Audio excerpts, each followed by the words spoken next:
ఇన్నాళ్ళ రాష్ట్రంలో బెల్ట్ షాపులు ఉండేదే కాదు. ఈరోజు ప్రతి ఊరిలో కూడా బెల్ట్ షాప్ వచ్చింది. లేని ఊరు, మద్యం లేని ఊరు అంటూ ఏమీ లేదు. ఈరోజు జగన్మోహన్ రెడ్డి ఉన్నప్పుడు ఎక్కడో మండలానికి 2 చోట్ల 3 చోట్ల ఉండేది. కాబట్టి ఈరోజు మండలంలో ప్రతి గ్రామంలో కూడా మద్యం ఏరులై పారుతుంది. ఇంత అరాచకాలు జరుగుతుండే పవన్ కళ్యాణ్ గారు ఎందుకు ప్రశ్నించట్లేదు? అప్పుడు పవన్ కళ్యాణ్ గారు అన్నారు కదా, మద్యపాన ప్రియుల గొంతు నొక్కావు జగన్ అని. పవన్ కళ్యాణ్ గారితో ఒకటే భయం అండి. ఎక్కడ జగన్మోహన్ రెడ్డి గారు వస్తే మనం ఏమైనా చేసేస్తానో ఒక భయం తప్ప ఏమీ లేదు. అంత లీడర్ అయితే అతను సొంతంగా ప్రజలకు ఇచ్చే హామీలు నెరవేర్చాల, ప్రజల్లో తిరగాల. ఏ రోజు మేము ఎప్పుడు కూటమి అంటే విడిపోము, ముగ్గురు కలిసే ఉంటామన్నారు తప్ప విడిపోతే ఓడిపోతామని భయం పుట్టించారు. కాబట్టి ఈరోజు విడిపోవడం కూడా భయపడుతున్నారు.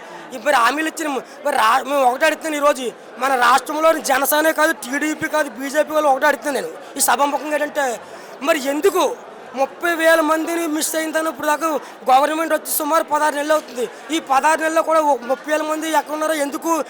మీరే కదా, మీ గవర్నమెంటే కదా, మరి ఎందుకు మీరు మోరు మీద పోతున్నారు?